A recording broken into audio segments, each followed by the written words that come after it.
Hi, നമസ്തേ. രവീന്ദ്രനാഥ ടാഗോറും ഞാനും വിദ്യാലയങ്ങൾ താരതമ്യം ചെയ്യുന്നു. അധ്യായം 29. ആത്മാവിഷ്കാരത്തിൻ്റെ ഒരു നൈസർഗിക രൂപമെന്ന നിലയിൽ പക്ഷികളെ പോലെ അനായാസമായി പാടുവാൻ രവീന്ദ്രനാഥ ടാഗോർ ഞങ്ങളെ പഠിപ്പിച്ചു. എൻ്റെ റാഞ്ചി വിദ്യാലയത്തിലെ മിടുക്കനായ ഭോലാനാഥ് എന്ന 14കാരൻ വിദ്യാർത്ഥി ഒരു ദിവസം രാവിലെ അവൻ്റെ മധുരമായ സംഗീതാലാപനങ്ങളെ ഞാൻ അഭിനന്ദിച്ചപ്പോൾ തന്ന വിശദീകരണമാണ് ഇത്. പരപ്രേരണയോടെയാണെങ്കിലും അല്ലെങ്കിലും അവൻ ഇമ്പമാർന്ന ഗാനനിർദ്ധരി പൊഴിക്കുമായിരുന്നു. ടാഗോറിൻ്റെ ബോൽപൂരിലെ വിഖ്യാതമായ ശാന്തിനികേതനത്തിൽ അവൻ മുമ്പ് പഠിച്ചിരുന്നു. എൻ്റെ കുട്ടിക്കാലം മുതലേ രവീന്ദ്രനാഥിൻ്റെ ഗാനങ്ങൾ എൻ്റെ ചുണ്ടത്തുണ്ടായിരുന്നു. ഞാൻ അവനോട് പറഞ്ഞു, എല്ലാ ബംഗാളികളും അക്ഷരജ്ഞാനമില്ലാത്ത ഗ്രാമീണർ പോലും അദ്ദേഹത്തിൻ്റെ ഉദാത്തമായ കവിതകളിൽ സന്തോഷിക്കുന്നു. ബോലായും ഞാനും ടാഗോറിൻ്റെ ഏതാനും ഈരടികൾ ഒത്തുചേർന്നു പാടി.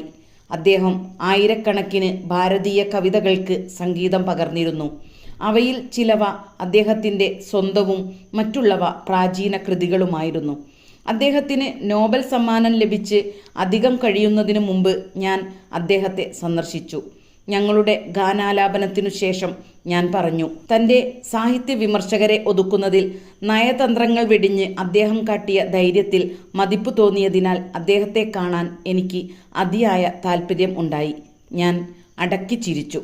ജിജ്ഞാസുവായ ബോല ആ കഥ കേൾക്കാൻ താല്പര്യം കാട്ടി. ബംഗാളി കവിതയിൽ ഒരു പുതിയ ശൈലി അവതരിപ്പിച്ചതിന് പണ്ഡിതന്മാർ ടാഗോറിനെ നിശിതമായി വിമർശിച്ചു. ഞാൻ പറഞ്ഞു തുടങ്ങി. പണ്ഡിതന്മാർക്ക് പ്രിയങ്കരമായ വ്യവസ്ഥാപിത പരിമിതികളെയെല്ലാം അവഗണിച്ചുകൊണ്ട് അദ്ദേഹം സംഭാഷണ ശൈലിയും ഉത്തമ സാഹിത്യ ശൈലിയും കൂട്ടിക്കലർത്തി അദ്ദേഹത്തിൻ്റെ ഗാനങ്ങൾ വൈകാരികമായി വശ്യമായ ഭാഷയിൽ ആഴമേറിയ ദാർശനിക സത്യങ്ങൾ ആവിഷ്കരിച്ചു. അംഗീകൃത സാഹിത്യ രൂപങ്ങളെ അദ്ദേഹം തീരെ വകവെച്ചില്ല. 1 രൂപയ്ക്ക് തൻ്റെ പ്രേമസല്ലാപങ്ങൾ അച്ചടിച്ചു വിറ്റ കവികബോധം എന്ന് ഏറെ സ്വാധീനമുള്ള ഒരു നിരൂപകൻ വിദ്വേഷത്തോടെ ടാഗോറിനെ പരാമർശിച്ചു പറഞ്ഞു. പക്ഷേ ടാഗോറിൻ്റെ പ്രതികാരം വൈകിയില്ല. സ്വന്തം കവിതയായ ഗീതാഞ്ജലി അദ്ദേഹം തന്നെ ഇംഗ്ലീഷിലേക്ക് പരിഭാഷപ്പെടുത്തിയപ്പോൾ പാശ്ചാത്യ സാഹിത്യ ലോകമാകെ അദ്ദേഹത്തിൻ്റെ പാദങ്ങളിൽ സ്തുത്യുപഹാരങ്ങൾ അർപ്പിച്ചു. ഒരു കാലത്തെ വിമർശകർ ഉൾപ്പെടെ ഒരു തീവണ്ടി നിറയെ പണ്ഡിതന്മാർ അദ്ദേഹത്തെ അഭിനന്ദിക്കാൻ ശാന്തിനികേതനത്തിൽ എത്തി. മനഃപൂർവ്വം ദീർഘനേരം കാത്തിരുത്തിയ ശേഷം മാത്രമേ രവീന്ദ്രനാഥ് തൻ്റെ അതിഥികളെ സ്വീകരിച്ചുള്ളൂ. എന്നിട്ട് നിർവികാരമായ നിശബ്ദതയിൽ അവരുടെ പുകഴ്ത്തലുകൾ കേട്ടുകൊണ്ടിരുന്നു. ഒടുവിൽ അവരുടെ തന്നെ പതിവ് ആയുധമായ വിമർശനം അദ്ദേഹം അവരുടെ നേർക്കു തിരിച്ചു. മാന്യന്മാരെ, നിങ്ങൾ ഇവിടെ ചൊരിഞ്ഞ സുഗന്ധിയായ ബഹുമതികൾ പൊരുത്തമില്ലാത്ത വിധത്തിൽ നിങ്ങളുടെ മുൻകാല തിന്മയുടെ ചീഞ്ഞൊഴുകിയ ഗന്ധവുമായി ഇടകലരുന്നു. എനിക്ക് നോബൽ സമ്മാനം കിട്ടിയതും നിങ്ങൾക്ക് പെട്ടെന്നുണ്ടായ തീക്ഷ്ണമായ കവിതാസ്വാദന ശേഷിയുമായി സാധ്യമായ എന്തെങ്കിലും ബന്ധമുണ്ടോ? ബംഗാളിൻ്റെ ശ്രീകോവിലിൽ എളിയ പൂക്കൾ ആദ്യം അർപ്പിച്ചപ്പോൾ നിങ്ങളെ അസന്തുഷ്ടനാക്കിയ അതേ കവി തന്നെയാണ് ഞാൻ. ടാഗോർ നൽകിയ നിശിത വിമർശനത്തിൻ്റെ ഒരു വിവരണം പത്രങ്ങൾ പ്രസിദ്ധീകരിച്ചു. വ്യാജസ്തുതിയിൽ മയങ്ങിപ്പോകാത്ത ഒരു മനുഷ്യൻ്റെ തുറന്നടിച്ച വാക്കുകൾ എന്നിൽ മതിപ്പുളവാക്കി. ഞാൻ തുടർന്നു. അദ്ദേഹത്തിൻ്റെ സെക്രട്ടറി ലളിതമായ ബംഗാളി ധോത്തി ധരിച്ചിരുന്ന ശ്രീ CF ആൻഡ്രൂസ് ആയിരുന്നു കൽക്കത്തയിൽ വെച്ച് എന്നെ രവീന്ദ്രനാഥിന് പരിചയപ്പെടുത്തിയത്. അദ്ദേഹം ടാഗോറിനെ സ്നേഹപൂർവ്വം ഗുരുദേവൻ എന്നായിരുന്നു വിളിച്ചിരുന്നത്. രവീന്ദ്രനാഥ് എന്നെ ഔദാര്യപൂർവ്വം സ്വീകരിച്ചു. വശ്യതയുടെയും സംസ്കാരത്തിൻ്റെയും സഭ്യതയുടെയും ഒരു പരിവേഷം അദ്ദേഹം പ്രസരിപ്പിച്ചിരുന്നു. അദ്ദേഹത്തിൻ്റെ സാഹിത്യ പശ്ചാത്തലത്തെപ്പറ്റിയുള്ള എൻ്റെ ചോദ്യത്തിനുത്തരമായി അദ്ദേഹം പറഞ്ഞത് ഭാരതത്തിൻ്റെ മതപരമായ മഹാകാവ്യങ്ങളും 14-ാം നൂറ്റാണ്ടിലെ ജനപ്രീതി നേടിയ കവി വിദ്യാപതിയുമാണ് തന്നെ പ്രധാനമായും സ്വാധീനിച്ചിട്ടുള്ളതെന്നാണ്. ഈ ഓർമ്മകളാൽ പ്രചോദിതനായി നിന്റെ പ്രേമത്തിൻ ദീപം കൊളുത്തു എന്ന പഴയ ബംഗാളി ഗാനം ടാഗോർ പുനരാവിഷ്കരിച്ച മാതിരി ഞാൻ പാടാൻ തുടങ്ങി. ബോലായും ഞാനും വിദ്യാലയത്തിൻ്റെ പരിസരങ്ങളിൽ ഉലാത്തിയപ്പോൾ ആഹ്ലാദപൂർവ്വം അത് നീട്ടിപ്പാടി. റാഞ്ചി വിദ്യാലയം സ്ഥാപിച്ച് ഏതാണ്ടു 2 കൊല്ലം കഴിഞ്ഞപ്പോൾ രവീന്ദ്രനാഥിനെ ശാന്തിനികേതനത്തിൽ ചെന്നു കാണാനും ഞങ്ങളുടെ വിദ്യാഭ്യാസ ആദർശങ്ങൾ ചർച്ച ചെയ്യാനും എനിക്ക് ഒരു ക്ഷണം ലഭിച്ചു. ഞാൻ സസന്തോഷം പോയി. ഞാൻ അകത്തു കടന്നപ്പോൾ കവി തൻ്റെ പഠനമുറിയിൽ ഇരിക്കുകയായിരുന്നു. ഏതു ചിത്രകാരനും ആഗ്രഹിക്കുന്ന ഒന്നാം തരം പുരുഷത്വത്തിൻ്റെ ആകർഷകമായ മാതൃകയായിരുന്നു അദ്ദേഹമെന്ന് ഞങ്ങളുടെ ആദ്യ കൂടിക്കാഴ്ചയിലെന്ന പോലെ അപ്പോഴും ഞാൻ വിചാരിച്ചു. അദ്ദേഹത്തിൻ്റെ സുഭഗമായ ശില്പചാതുരിയാർന്ന ആഢ്യത്വമുള്ള മുഖം നീണ്ട മുടിയും ഒഴുകി ഇറങ്ങിയ താടിമീശയും കൊണ്ട് ആവൃതമായിരുന്നു. വിടർന്ന ആർദ്രമായ കണ്ണുകൾ, സ്വർഗീയമായ പുഞ്ചിരി, അക്ഷരാർത്ഥത്തിൽ വശ്യമായ മുരളീനാദം പോലെ മധുരമായ സ്വരം, ഒത്തവണ്ണവും പൊക്കവുമുള്ള ഗൗരവശാലിയായ അദ്ദേഹം സ്ത്രീ സഹജമായ സ്നിഗ്ധതയും ഒരു കുഞ്ഞിൻ്റെ സന്തോഷകരമായ സ്വാഭാവികതയും തന്നിൽ ഒത്തിണക്കിയിരുന്നു. ആദർശപരമായ കവിസങ്കല്പത്തിന് ഈ സൗമ്യ ഗായകനേക്കാൾ അനുയോജ്യമായ മൂർത്തിഭാവം വേറെ കണ്ടെത്താനാവുകയില്ല. യാഥാസ്ഥിതിക രീതിയിലല്ലാതെ സ്ഥാപിച്ച ഞങ്ങളുടെ 2 വിദ്യാലയങ്ങളുടെ ഒരു താരതമ്യ പഠനത്തിൽ ടാഗോറും ഞാനും താമസിയാതെ മുഴുകി. പല സമാനതകളും ഞങ്ങൾ കണ്ടെത്തി. വാതിൽ പുറത്തു വെച്ച് പഠിപ്പിക്കൽ, ലാളിത്യം, കുട്ടികളുടെ സൃഷ്ടിപരമായ ചൈതന്യത്തിന് മതിയായ വികസന സാധ്യത. എന്നിരുന്നാലും സാഹിത്യത്തിൻ്റെയും കവിതയുടെയും പഠനത്തിനും ബോലായുടെ കാര്യത്തിൽ ഞാൻ നേരത്തെ തന്നെ ശ്രദ്ധിച്ചിരുന്നതുപോലെ സംഗീതത്തിലും ഗാനത്തിലും കൂടിയുള്ള ആത്മാവിഷ്കാരത്തിനും രവീന്ദ്രനാഥ് കാര്യമായ ഊന്നൽ നൽകിയിരുന്നു. ശാന്തിനികേതനത്തിലെ കുട്ടികൾക്ക് മൗനത്തിന് സമയം നീക്കിവച്ചിരുന്നു. എന്നാൽ അവർക്ക് പ്രത്യേക യോഗശാസ്ത്ര പരിശീലനം നൽകിയിരുന്നില്ല.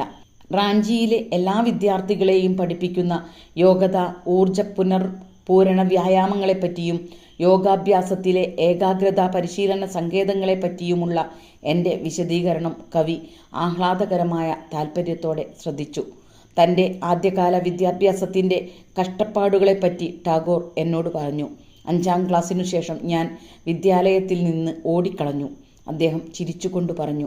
ക്ലാസ് മുറിയിലെ മുഷിപ്പിക്കുന്ന കർശനമായ പെരുമാറ്റച്ചട്ടങ്ങൾ അദ്ദേഹത്തിലെ സ്വതസിദ്ധമായ കവിഭാവനയുടെ മൃദുലതയെ എങ്ങനെ വ്രണപ്പെടുത്തിയിട്ടുണ്ടാവാമെന്ന് എനിക്ക് എളുപ്പം മനസ്സിലാക്കാൻ കഴിഞ്ഞു. അതുകൊണ്ടാണ് തണൽമരങ്ങളുടെയും ആകാശത്തിൻ്റെ മനോഹാരിതകളുടെയും കീഴിൽ ഞാൻ ശാന്തിനികേതനം തുറന്നത്. സുന്ദരമായ പൂന്തോട്ടത്തിലിരുന്ന് പഠിക്കുന്ന കുട്ടികളുടെ ഒരു ചെറിയ കൂട്ടത്തെ അദ്ദേഹം വാചാലമായി ചൂണ്ടിക്കാട്ടി. പുഷ്പങ്ങളുടെയും പാടുന്ന പക്ഷികളുടെയും ഇടയിൽ ഒരു കുട്ടി അവൻ്റെ നൈസർഗികമായ പശ്ചാത്തലത്തിലാണ്. തന്നിൽ ഒളിഞ്ഞിരിക്കുന്ന വ്യക്തിപരമായ കഴിവുകളുടെ സമ്പത്ത് കുറെ കൂടി അനായാസമായി അവിടെ അവൻ പ്രകടിപ്പിക്കുന്നു. യഥാർത്ഥ വിദ്യാഭ്യാസം ബാഹ്യസ്രോതസ്സുകളിൽ നിന്ന് ഉള്ളിലേക്ക് അടിച്ചു കയറ്റേണ്ടതോ കുത്തിനിറയ്ക്കേണ്ടതോ അല്ല, മറിച്ച് ഉള്ളിലുള്ള അപരിമിതമായ ജ്ഞാനസഞ്ചയത്തെ ബഹിർസ്ഫുരിപ്പിക്കാൻ സഹായിക്കുകയാണ് അത് ചെയ്യേണ്ടത്. ഞാൻ യോജിച്ചു. എന്നിട്ട് പറഞ്ഞു, സാധാരണ വിദ്യാലയങ്ങളിൽ കുട്ടികളിലെ ആദർശബോധത്തിൻ്റെയും വീരാരാധനയുടെയും സഹജവാസനകളെ പട്ടിണിയിട്ടിട്ട് സ്ഥിതിവിവരക്കണക്കുകളും കാലഘട്ടങ്ങളുടെ പട്ടികകളും മാത്രം അടങ്ങിയ മറ്റെല്ലാം ഒഴിവാക്കിക്കൊണ്ടുള്ള ആഹാരമാണ് നൽകുന്നത്.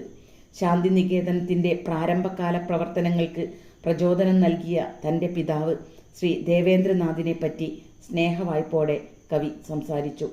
ഈ ഫലഭൂയിഷ്ഠമായ പ്രദേശം അച്ഛൻ എനിക്ക് സമ്മാനിച്ചു. മുമ്പു തന്നെ ഇവിടെ ഒരു അതിഥി മന്ദിരവും ക്ഷേത്രവും അദ്ദേഹം നിർമ്മിച്ചിരുന്നു. രവീന്ദ്രനാഥ് എന്നോട് പറഞ്ഞു. 1901 വെറും 10 കുട്ടികളുമായാണ് ഇവിടെ ഞാൻ എൻ്റെ വിദ്യാഭ്യാസ പരീക്ഷണം ആരംഭിച്ചത്.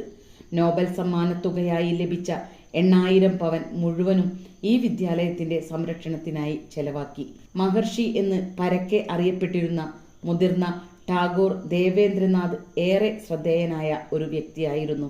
അദ്ദേഹത്തിൻ്റെ ആത്മകഥയിൽ നിന്ന് ഇത് വെളിവാകുന്നുണ്ട്. പുരുഷപ്രാപ്തിയായ ശേഷം 2 കൊല്ലം അദ്ദേഹം ഹിമാലയത്തിൽ ധ്യാനത്തിൽ ചെലവഴിച്ചു. അദ്ദേഹത്തിൻ്റെ പിതാവായ ശ്രീ ദ്വാരകാനാഥ് ടാഗോർ ആകട്ടെ പൊതുനന്മയ്ക്കായുള്ള മഹാമനസ്കമായ സംഭാവനകൾ കൊണ്ട് ബംഗാളിൽ പരക്കെ വാഴ്ത്തപ്പെട്ടിരുന്നു. കേളിക്കേട്ട ഈ വംശവൃക്ഷത്തിൽ നിന്ന് പ്രതിഭാധനന്മാരുടെ ഒരു കുടുംബം ഉണ്ടായി. രവീന്ദ്രനാഥ് മാത്രമല്ല, അദ്ദേഹത്തിൻ്റെ ബന്ധുക്കളെല്ലാം തന്നെ സർഗസൃഷ്ടിയിൽ വ്യക്തിമുദ്ര പതിപ്പിച്ചിരുന്നു. അദ്ദേഹത്തിൻ്റെ ഭാഗിനേയരായ ഗഗനേന്ദ്രനും അവനീന്ദ്രനും ഭാരതത്തിലെ മുൻപന്തി കലാകാരന്മാരിൽപ്പെടുന്നു. പക്ഷികൾക്കും വനഭൂമിയിലെ ജന്തുക്കൾക്കു പോലും പ്രിയങ്കരനായിരുന്ന ക്രാന്തദർശിയായ ഒരു ദാർശനികനായിരുന്നു രവീന്ദ്രനാഥിൻ്റെ സഹോദരൻ ദ്വിജേന്ദ്ര. അതിഥി മന്ദിരത്തിൽ അന്നു രാത്രി കഴിയുവാൻ രവീന്ദ്രനാഥ് എന്നെ ക്ഷണിച്ചു. വൈകിട്ട് കവിയും സംഘവും പൂമുഖത്ത് അവതരിപ്പിച്ച ഒരു ടാബ്ലോ എന്നെ അത്യധികം ആനന്ദിപ്പിച്ചു. കാലം പിന്നോട്ടു പോയി. എൻ്റെ മുന്നിലെ രംഗം ഒരു പുരാതന ആശ്രമത്തിലേതുപോലെ ആയിരുന്നു. സന്തുഷ്ടനായ ഗായകന് ചുറ്റും അദ്ദേഹത്തിൻ്റെ ശിഷ്യന്മാർ, എല്ലാവരും ദിവ്യപ്രേമത്തിൻ്റെ പരിവേഷത്തിൽ. സൗഹൃദത്തിൻ്റെ ഓരോ ബന്ധവും സ്വരപ്പെടുത്തലിൻ്റെ ചരടുകൊണ്ട് ടാഗോർ ഇഴചേർത്തു. തറപ്പിച്ച് ഒന്നും പറയാത്ത അദ്ദേഹം അദമ്യമായ ഒരു കാന്തശക്തിയാൽ മനുഷ്യഹൃദയങ്ങളെ തന്നോടടുപ്പിച്ച് പിടിച്ചടക്കി. ജഗത് പ്രഭുവിൻ്റെ പൂന്തോട്ടത്തിൽ പ്രകൃത്യാലുള്ള സുഗന്ധത്താൽ മറ്റുള്ളവരെ ആകർഷിക്കുന്ന അപൂർവ കവനകുസുമം. അടുത്ത കാലത്തു രചിച്ച ചില അതിമനോഹരമായ കവിതകൾ രവീന്ദ്രനാഥ് തൻ്റെ സംഗീതാത്മകമായ സ്വരത്തിൽ ഞങ്ങളെ വായിച്ചു കേൾപ്പിച്ചു. തൻ്റെ വിദ്യാർത്ഥികളുടെ ആമോദത്തിനായി ഗാനങ്ങൾക്കും നാടകങ്ങൾക്കും ശാന്തിനികേതനത്തിൽ വെച്ചാണ് സംഗീത സംവിധാനം അധികവും നിർവഹിച്ചത്. ഏതാണ്ട് എല്ലാ ശ്ലോകങ്ങളിലും ആ ദിവ്യനാമം എടുത്തു പറയാതെ തന്നെ ഈശ്വരനെ പരാമർശിക്കുന്ന അദ്ദേഹത്തിൻ്റെ കലയിലാണ് ആ വരികളുടെ സൗന്ദര്യം കുടികൊള്ളുന്നതെന്ന് ഞാൻ കരുതുന്നു. അദ്ദേഹം എഴുതി, ഗാനാലാപനത്തിൻ്റെ നിർവൃതിയിൽ ഉന്മത്തനായി ഞാൻ എന്നെ മറക്കുകയും എൻ്റെ നാഥനായ അങ്ങയെ സുഹൃത്തെന്ന് വിളിക്കുകയും ചെയ്യുന്നു. അടുത്ത ദിവസം മധ്യാഹ്ന ഭോജനത്തിനു ശേഷം മടിയോടെയാണ് ഞാൻ അദ്ദേഹത്തോട് വിട പറഞ്ഞത്. അദ്ദേഹത്തിൻ്റെ ചെറിയ വിദ്യാലയം അന്താരാഷ്ട്ര സർവകലാശാലയായ വിശ്വഭാരതിയായി വളർന്നതിൽ ഞാൻ സന്തോഷിക്കുന്നു. പല രാജ്യങ്ങളിൽ നിന്നുമുള്ള വിദ്വാൻമാർ പഠനത്തിനുള്ള മാതൃകാപരമായ ചുറ്റുപാടുകൾ ഇവിടെ കണ്ടെത്തുന്നു. എവിടെ മനസ്സിൽ ഭീതിയില്ലയോ, എവിടെ ശിരസ് ഉയർത്തിപ്പിടിച്ചിരിക്കുന്നുവോ, എവിടെ അറിവ് സ്വതന്ത്രമാകുന്നുവോ, എവിടെ ലോകം ഇടുങ്ങിയ ഗാർഹിക ഭിത്തികളാൽ ഛിന്ന ഭിന്നമാകുന്നില്ലയോ, എവിടെ വാക്കുകൾ സത്യത്തിൻ്റെ അഗാധതയിൽ നിന്ന് ഉത്ഗമിക്കുന്നുവോ, എവിടെ അക്ഷീണയത്നം അതിൻ്റെ കരങ്ങൾ പരിപൂർണതയിലേക്ക് ഉയർത്തുന്നുവോ, എവിടെ വിവേകത്തിൻ്റെ നിർമ്മല സ്രോതസ് മാറാത്ത ശീലങ്ങളുടെ മണലാരണ്യത്തിൽ വഴിതെറ്റി വറ്റുന്നില്ലയോ, എവിടെ മനസ്സിനെ മുന്നോട്ട് വിശാലത വായിക്കുന്ന ചിന്തയിലേക്കും പ്രവൃത്തിയിലേക്കും അങ്ങ് നയിക്കുന്നുവോ, ആ സ്വാതന്ത്ര്യ സ്വർഗത്തിലേക്ക് എൻ്റെ പിതാവേ, എൻ്റെ രാജ്യം ഉണർന്നെഴുന്നേൽക്കണമേ.